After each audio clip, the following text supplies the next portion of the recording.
अस्सलामुअलैकुम। बोल न्यूज में मैं हूं जवाद कमाल और मैं हूं सनिया मलिक। हेडलाइंस आपने देखी। बुलेटिन का आगाज करेंगे इस अहम खबर के साथ कि ट्रंप को ईरान पर एटमी हमले की तजवीज। अमेरिका को ईरान इसराइल कशीदगी में घसीटने की साजिशें जोर पकड़ने लगी हैं। इसराइल में मौजूद अमेरिकी सफीर ने डोनाल्ड ट्रंप को ईरान पर एटमी हमला करने की तजवीज दे दी है। डोनाल्ड ट्रंप ने कट्टर सेहूनी नजरियात के हामिल अमेरिकी सफीर माइक हेकाबी का जुबानी पैगाम शेयर कर दिया। अमेरिकी सफीर माइक हेकाबी ने ट्रंप को पैगाम दिया था कि आपकी सिर्फ एक आवाज़ अहम है। ट्रंप ने सोशल ट्रूथ पर लिखा कि माइक हेकाबी ने कहा है कि आपका फैसला तारीख साज हो सकता है। माइक हेकाबी ने सदर ट्रूमैन का हवाला दिया जिन्होंने जापान पर एटमी हमलों की इजाज़त दी।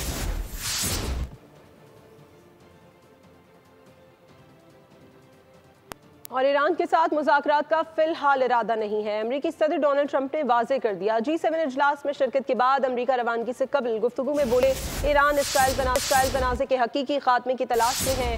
जंग बंदी नहीं, हम जंग बंदी से बेहतर चाहते हैं। G7 इजलास छोड़कर अमेरिका वापस जाने का जंग बंदी से कोई ताल्लुक नहीं। अपना वफ्द तब भेजेंगे जब ईरान मुज़ाकरात की मेज़ पर आएगा। डोनाल्ड ट्रंप ईरान इसराइल कशीदगी में जलती पर तेल का काम कर रहे हैं। दुनिया अमेरिका के बगैर भी आगे बढ़ सकती है। चीनी सदर शी जिनपिंग का अमेरिका से मुतालिक सख्त बयान। दुनिया को पैगाम दिया कि 100 साल पहले बरतानवी सल्तनत आलमी तिजारत पर गालिब थी। वो ऐसा समझते थे कि उनका सूरज कभी गुरूब नहीं होगा। 200 साल कबल फ्रांस यूरोप पर छाया हुआ था। हर सल्तनत ने खुद को नागुज़ीर करार दिया, लेकिन हर एक बिलाखिर मांद पड़ गई। हर शय आर्जी है, हर उरूज को जवाल होता है। चीनी सदर का दुनिया को पैगाम। अपने सोशल मीडिया पैगाम में कहा कि दुनिया अमेरिका के बगैर भी आगे बढ़ सकती है। 100 साल पहले बरतानवी सल्तनत आलमी तिजारत पर गालिब थी। वो ऐसा समझते थे कि इनका सूरज कभी गुरूब नहीं होगा। 200 साल कबल फ्रांस यूरोप पर छाया हुआ था। 400 साल कबल हस्पानी हुक्मरान पूरी दुनिया पर गालिब थे। यूरोप से लेकर मैक्सिको तक इनकी हुकूमत थी। हर सल्तनत ने खुद को नागजीर करार दिया, लेकिन हर एक बिलाखिर मान पड़ गई। ताकत कम होती है, असरो रसूख मुंतकिल हो जाता है। अगर अमेरिका दुनिया का एहतराम नहीं करेगा तो वो वही सबक सीखेगा जो हर जवाल पजीर सल्तनत ने बहुत देर से सीखा है। याद रखो, हमेशा दुनिया आगे बढ़ती है। चीनी तर्जुमान वजारत खारजा ने भी बयान दागा। बोले ट्रंप की तेहरान को खाली करने की वार्निंग, शोलों को हवा देना है। और ईरान इसराइल कशीदगी पर अमेरिकी सदर डोनाल्ड ट्रंप सर जोड़कर बैठ गए। कौमी सलामती टीम के साथ हंगामी इजलास जारी है। अमेरिकी नायब सदर जेडी वेंस का कहना है कि ट्रंप ईरान के जौहरी प्रोग्राम के खिलाफ इजाफी इकदाम उठा सकते हैं। उधर जर्मन चांसलर का बयान भी सामने आ गया। उन्होंने कहा कि अगर ईरान ने पीछे हटने से इनकार किया तो उसका जौहरी प्रोग्राम मुकम्मल तौर पर तबाह करने का मामला ज़ेर गौर है। इसराइल अकेला ईरान के जौहरी प्रोग्राम को ख़त्म नहीं कर सकता, क्योंकि उसमें इतनी ताकत नहीं है। ये काम सिर्फ अमेरिका कर सकता है। निहत्ते फ़लस्तीनियों पर जुल्म करने वाले इसराइल को ईरान ने करारा जवाब दे दिया है। इसराइली हमलों के जवाब में ईरान के मुसलसल हमले जारी हैं। जुमा से अब तक ईरान ने 300 से ज़ायद मिसाइल हमलों की बारिश कर दी है। तल अबीब, हेफा, मकबूजा बैतुल मक़दस, मगरबी किनारे, हर्ज़ेलिया को निशाना बनाया गया। मोसाद के दफ्तर, खुफिया फौजी हेडक्वार्टर, जौहरी तनसीबात, ऑयल रिफाइनरीज, पोर्ट को शदीद नुकसान पहुँचा। ईरानी हमले में अब तक 27 इसराइली हलाक जबकि 600 से ज़ायद ज़ख्मी हैं। इसराइल ईरान को तड़ने वाला समझा। ईरान ने इसराइल को छठी का दूध याद करा दिया। ऐसा जवाब दिया कि इसराइल लरज उठा। इसराइल पर ईरान के मजीद हमले। तिल अबीब में मुसाद और फौजी खुफिया इदारे के मराकिज को बराहे रास्त निशाना बनाया। हीफा में इसराइली जौहरी तनसीबात डिमोना भी निशाने पर रही। मकबूजा बैतुल मक़दस और मगरबी किनारे में इसराइली अहदाफ पर हमले किए। तिल अबीब और हर्ज़ेलिया में भी हमलों ने तबाही मचा दी। हर्ज़ेलिया में हसास हदफ पर मिसाइल गिरे, जिससे शदीद नुकसान हुआ। ईरान ने इसराइली शहरियों को तिल अबीब खाली करने की फौरी हिदायत कर दी। ईरानी हुक्काम का कहना है कि इसराइल पर मजीद शिद्दत से हमले करेंगे। पासदाराने इनकलाब के तर्जुमान जनरल अली मोहम्मद ने भी इसराइली फौज को धमकी दी। बयान में कहा कि हम दुश्मन को एक लम्हे के लिए भी अमन से बैठने नहीं देंगे। ईरानी हमलों में अब तक 27 इसराइली हलाक, 600 से ज्यादा जख्मी हो गए। अमरीकी हुक्काम ने अपने शहरियों को शेल्टर में रहने की हिदायत कर दी। इसराइल ने नुकसान छुपाने के लिए सेंसरशिप सख्त कर दी। उधर ईरान ने सलामती कौंसिल को भी खबरदार कर दिया। ईरानी मुस्तकिल मंदूब ने कहा कि इसराइल से ताउन करने वाले मुमालिक नताइज का सामना करने के लिए तैयार रहें। उन्होंने हालिया कशीदगी का जिम्मेदार अमरीका को ठहराया।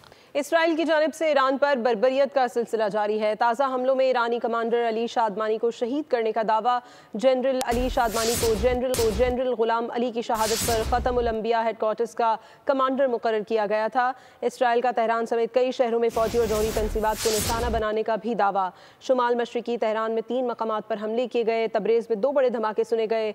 ईरानी हुक्काम ने शिराज पर दागे गए 20 से ज़ायद मिसाइल दिफाई निज़ाम ने तबाह कर दिए। इसराइली हमलों में अब तक 227 ईरानी शहीद हो गए हैं। नेतन्याहू की आयतुल्लाह खामनई को कत्ल और तबरेज़ पर निशाना। इसराइल ने ईरानी कमांडर अली शादमानी को शहीद करने का दावा कर दिया। अली शादमानी को तेहरान में शहीद किया गया। वो सेंट्रल हेडक्वार्टर कमांड के सरबराह थे। इसराइल ईरान की टॉप मिलिट्री लीडरशिप का मुकम्मल खात्मा चाहता है। टारगेटेड हमलों में अब तक जनरल स्टाफ मोहम्मद बुगैरी, गुलाम अली राशिद और जनरल हुसैन सलामी शहीद हो चुके हैं। शुमाल मशरिकी तेहरान में 3 मकामात पर हमले किए गए। तबरेज़ में 2 बड़े धमाके सुने गए। ईरानी हुक्काम ने शिराज पर दागे गए 20 से ज़ायद इसराइली मिसाइल दफाई निज़ाम से तबाह कर दिए। इसराइल ने पीर के रोज सरकारी टीवी की इमारत को भी निशाना बनाया। हमला उस वक्त हुआ जब एक खातून एंकर बराह रास्त नशरियात कर रही थीं। इसराइली हमलों में अब तक 227 ईरानी शहीद हो गए। नेतन्याहू की आयतुल्लाह खामनई को कत्ल और ईरानी हुकूमत का तख्ता उलटने की धमकी को फ्रांसीसी सदर मैक्रोन ने एक संगीन गलती करार दे दिया।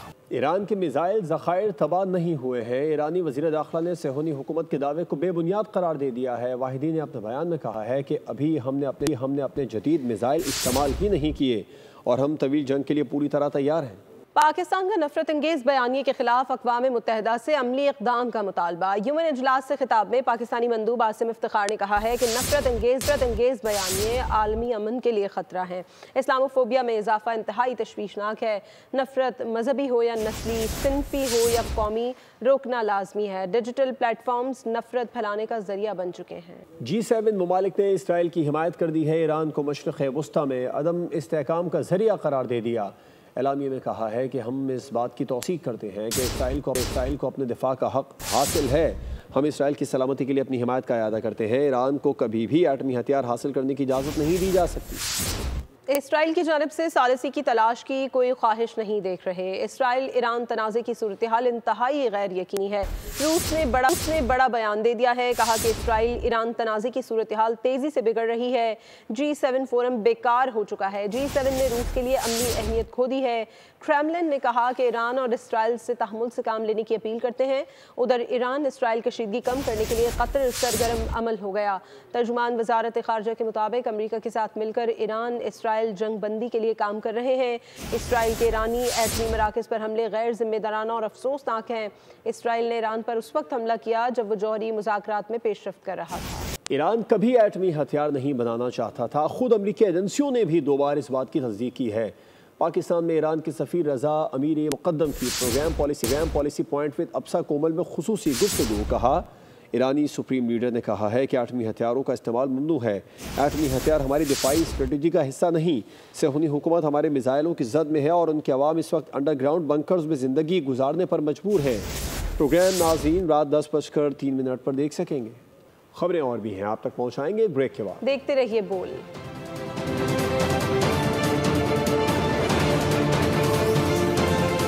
Welcome back. अभी आपको ये बताएं कि हम ईरानी सुप्रीम लीडर को बाहर करने नहीं जा रहे। हमें मालूम है कि ईरानी सुप्रीम लीडर कहां छुपे हुए हैं। अमेरिकी सदर ट्रंप का एक और बयान। कहा कि हमारा सब्र कमजोर होता जा रहा है। ईरान के पास अच्छे फजाई ट्रैकर्स और दीगर दिफाई साजो सामान मौजूद था, लेकिन ईरानी साजो सामान अमरीकी सामान का मुकाबला नहीं कर सकता। कोई अमेरिका से अच्छा सामान नहीं बना सकता है। अमेरिकी सदर ने कहा हमारा सब्र कमज़ोर होता जा रहा है और ईरानी सामान का अमेरिका मुकाबला नहीं कर सकता। हम ईरानी सुप्रीम लीडर को बाहर नहीं करने जा रहे हैं। हमें मालूम है कि ईरानी सुप्रीम लीडर कहाँ छुपे हैं। अमेरिकी सदर ट्रंप का एक और बयान। कहा कि हमारा सब्र कमज़ोर होता जा रहा है। ईरान के पास अच्छे फ़ज़ाई ट्रैकर्स और दीगर दिफाई साजो सामान मौजूद था, लेकिन ईरानी साजो सामान अमरीकी सामान का मुकाबला नहीं कर सकता है। अमरीका से अच्छा सामान कोई नहीं बना सकता। और बात करेंगे कराची में शदीद गर्मी में बदतरीन लोड शेडिंग का सिलसिला जारी है। अवाम का पारा चढ़ गया। लियाकताबाद FC एरिया में इलाका मकीनों ने के इलेक्ट्रिक के दफ्तर का घेराव करके शदीद एहतजाज किया। मुश्तल मुजाहिरीन ने के इलेक्ट्रिक दफ्तर को बिजली फराहम करने वाली PMT बंद कर दी। रिपोर्ट कर रहे हैं खुरम गुलजार। शदीद गर्मी की लहर और बदतरीन लोड शेडिंग का कहर। 18 घंटे की लोड शेडिंग होती है, सुबह दोपहर शाम, और रात में 4 बजे ही बंद करते हैं। और ये कि जिससे सुबह ऑफिस जाने में परेशानी पेश आती है। सुबह उठो तो लाइट नहीं है, रात को घर पे जाओ तो लाइट नहीं है, मतलब पूरी रात पूरा दिन बंदा डिस्टर्ब रहता है। लोड शेडिंग नहीं हुई ना, वो काम काज सब खराब कर दिया है। ये 3-3, 2.5 घंटे की लोड शेडिंग है। वो तो शेड्यूल अलग है, उसके अलावा ओवर टाइम अलग लगता है। इंतजामिया और पुलिस से मुज़ाकरात के बाद मुजाहिरीन ने एहतजाज खत्म कर दिया। कैमरामैन साजिद कमाल के साथ खुर्रम गुलजार, बोल न्यूज़, कराची। शदीद गर्मी और हब्स में बदतरीन लोड शेडिंग के इलेक्ट्रिक कराची वालों की जान की दुश्मन बन गई। 14 घंटे बिजली की बंदिश ने जिंदगी जहन्नुम बना दी है।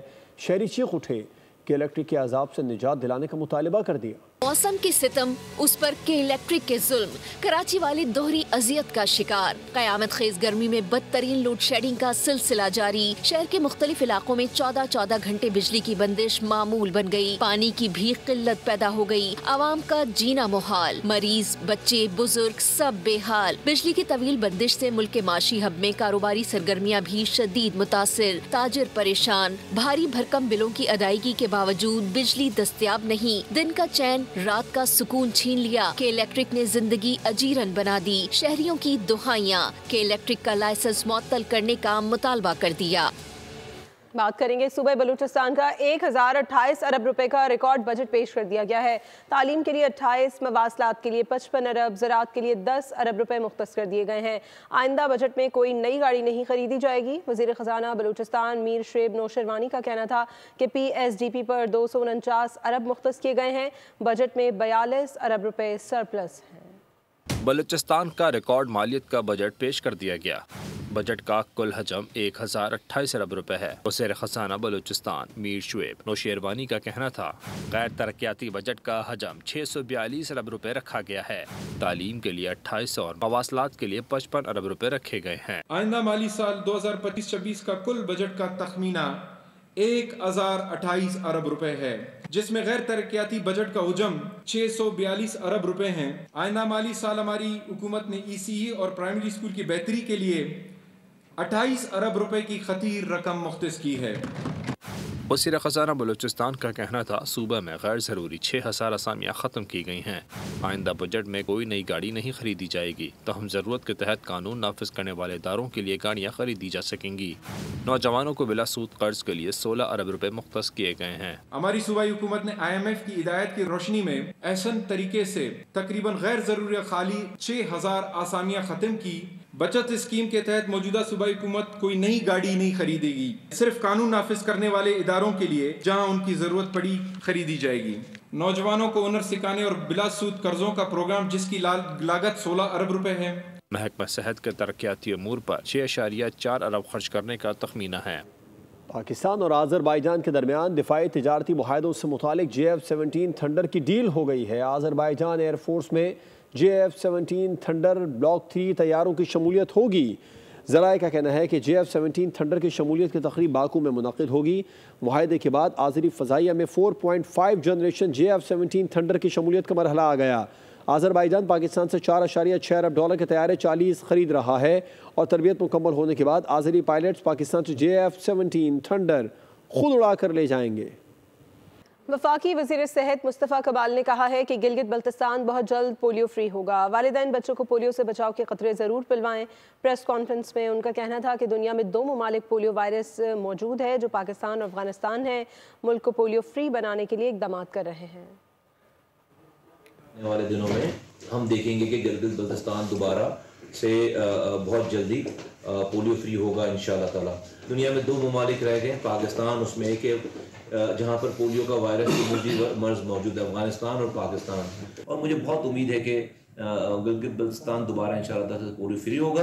और पूरे पाकिस्तान के वालिदैन को कहना चाहता हूँ कि आप जहाँ भी रहते हैं अपने बच्चों को पोलियो का खतरा जरूर पिलवाएं। अब ये कैसे माँ बाप हैं कि जिनको पता है कि दुश्मन मौजूद है, वायरस मौजूद है और इस पोलियो का कोई इलाज नहीं है दुनिया भर में। एक दफा खुदा न खास्ता ये मूजी मर्ज लग गया तो कैंसर का इलाज है, पोलियो का इलाज नहीं है। दुनिया में कहीं चले जाए। सदर आसिफ जरदारी और वज़ीर आज़म शहबाज शरीफ की मुलाकात में पीपल्स पार्टी के बजट पर तहफ़्फ़ुज़ात का मामला उठा दिया गया। ज़राए का कहना है कि पीपल्स पार्टी ने सक्कर हैदराबाद मोटरवे और PSDP में सिंध को नज़रअंदाज करने पर तहफ़्फ़ुज़ात से भी आगाह किया। वज़ीर आज़म ने तहफ़्फ़ुज़ात दूर करने की यकीन दहानी करा दी। बजट तैयारी में अदम मुशावरत का गिला। सदर आसिफ जरदारी और वजीर आजम शहबाज शरीफ की मुलाकात में पीपल्स पार्टी ने तहफ्फुज़ात पेश कर दिए। पीपल्स पार्टी को सक्खर हैदराबाद मोटरवे और PSDP में सिंध को नजरअंदाज करने पर तहफ्फुज़ात हैं। सदर मुमलिकत का कहना था कि विफाकी बजट में तनख्वाहदार, पेंशनर्स, मजदूर के मसाइल के हल के लिए मौसर इक़दामात की जरूरत है। मुलाकात में मुल्क की मौजूदा सियासी और माशी सूरत हाल पर गुफ्तगू हुई। वजीर आजम ने सदर मुमलिकत को अपने हालिया सरकारी दौरा मुत्तहिदा अरब अमारात से भी आगाह किया। और कराची किसी की मिल्कियत नहीं है, सिंध से कराची को कभी अलग नहीं होने देंगे। पीपल्स पार्टी की रुकने कौमी असम्बली शाजिया मरी का ऐवान में जज्बाती खिताब, कहा जिससे जो बन सके कर ले। मुखालिफिन के दौरान के खिताब खूब शोर मचाया। कराची किसी के बाप की जागीर नहीं है, वो सिंध का है, वो सिंध का शहर है, वो किसी की जागीर नहीं है। हमें कराची सिंध से अलग नहीं करना, आप अपनी तकरीर में जवाब करने देंगे। कराची सिंध का है और सिंध का रहेगा। अगर आप चाहते हैं कि इस मुल्क में माहौल सही रहे तो एक सूबे को इस तरह हर्ट ना करें हमें हर्ट। वज़ीर आला पंजाब मरीम नवाज ने दाएं कंधे की MRI करवाई। MRI नॉर्मल आ गई है, ताहम डॉक्टर्स ने मरीम नवाज को आराम का मशवरा दे दिया है। वज़ीर आला पंजाब ने तबीयत की खराबी पर लाहौर में मेयो अस्पताल में चेकअप करवाया। उन्होंने इसरार पर मेयो में चेकअप करवाया और पर्ची बनवाई। सीनियर सूबाई वज़ीर मरियम औरंगज़ेब वज़ीर आला के हमरा थीं। डॉक्टर्स ने अदियात तजवीज़ कर दी। कंधे की शदीद तकलीफ पर 4 इंजेक्शन भी लगे। और गर्मी के सताए कराची वालों के लिए अच्छी खबर है। मानसून की आमद बारिश बरसाने वाला सिस्टम 25 जून को एंट्री देगा। 25 जून से 2 जुलाई तक मुल्क भर में मानसून का पहला स्पेल दाखिल होगा। दूसरी जानिब बहरा अरब में हवा के कम दबाव के बायस शहर का मौसम गर्म है। दर्जा हरारत 41 डिग्री रहा। गर्मी की शिद्दत 50 डिग्री तक महसूस की गई। 19 जून को भी कराची में सुबह और शाम के वक्त बूंदाबांदी का इम्कान है। लाहौर में जारी कौमी क्रिकेटर्स का कैंप के दूसरे रोज़ कोचेस की निगरानी में खिलाड़ियों ने मुख्तलिफ सेशंस में शिरकत की है। खिलाड़ियों ने आउटडोर के बाद इंडोर में भी प्रैक्टिस की है। नौजवान फास्ट बॉलर्स खुसूसी तवज्जो का मरकज रहे। न्यूज़ बुलेटिन से फिल वक्त इतना ही। अपडेटेड रहने के लिए विजिट कीजिए हमारी वेबसाइट boldnews.com और देखते रहिए बोल्ड।